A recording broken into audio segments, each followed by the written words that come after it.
Hello, everyone, and welcome back to another Voyager's Guide to Ravean kind of world building episode.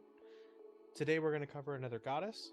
It's actually, as we make a little bit more headway, a little farther down on my list, it is the Wandering Maiden. So, if we jump to her page here, the Wandering Maiden is a good aligned goddess that endeavors to serve as a protecting and guiding force for travelers of the harsh wilderness.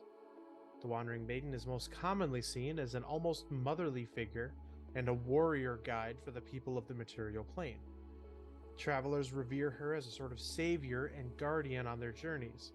Some druids see her as a respectable goddess that respects the value of nature and safeguarder of travel. The Wandering Maiden is most commonly depicted as a woman in brown traveling robes with sun-tanned dark skin and a welcoming smile. She is powerful, protective. She is a powerful protective force for those who travel not just the world's pathways, but also the barriers between planes.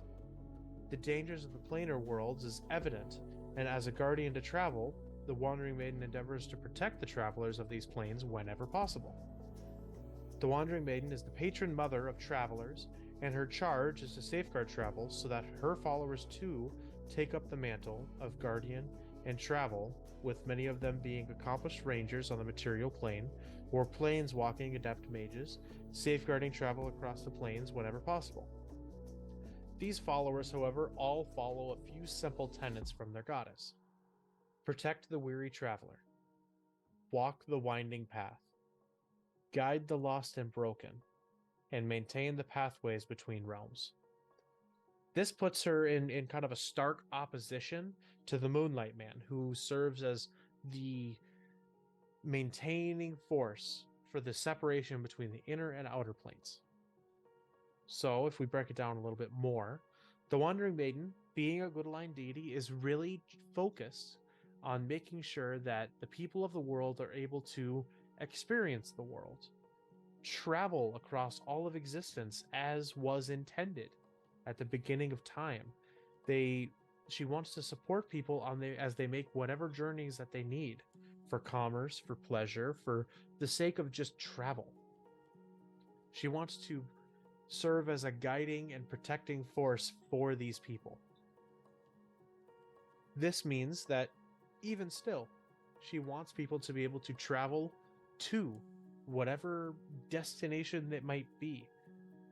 You could travel from point A to point B on the material plane, or to the Feywild, or to actual outer planes to visit your god if you are summoned.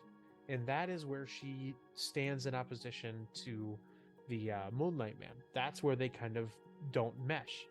The Moonlight Man does not see the outer planes as being good for the mortals to actually go to. He sees the outer planes as too dangerous for them to have to visit. She sees the outer planes as dangerous, sure, but she sees them as something that, should someone want to go, they should not be stopped. They should be able to go and visit these places should they need to. So, she is the goddess that, if you were looking to get in contact with and personally visit your god or goddess, she will help you do that.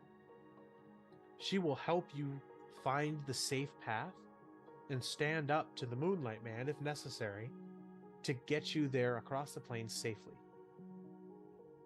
Her followers kind of embody this ideal by being the people that travel along with these different caravans of groups that serve as expert wayfinders and guides along roadways should you need help. And then be also adept fighters to protect you from the dangers on the road. That is her entire goal. If you were going to run her as kind of a god within your own campaign, the way that I would recommend running her is something closer to an extremely experienced ranger, quite possibly the most experienced ranger. A kind, motherly guide that knows the world, knows how to travel and do it safely, and will fight off the terrors at the edge of your campfire should you need her to. So, Otherwise, thank you all for tuning into this video for the Wandering Maiden. Remember, it doesn't take that much to make a difference, so be the difference that you want to see out there. Keep tuned for more videos. We'll post a few more of the different gods and goddesses. As you can see on the left here for the table of contents, we have quite a few left. So, have a good holiday season. I hope that that you've been enjoying yourselves. Either way, have a good rest of the day, and I'll see you in the next video. Bye.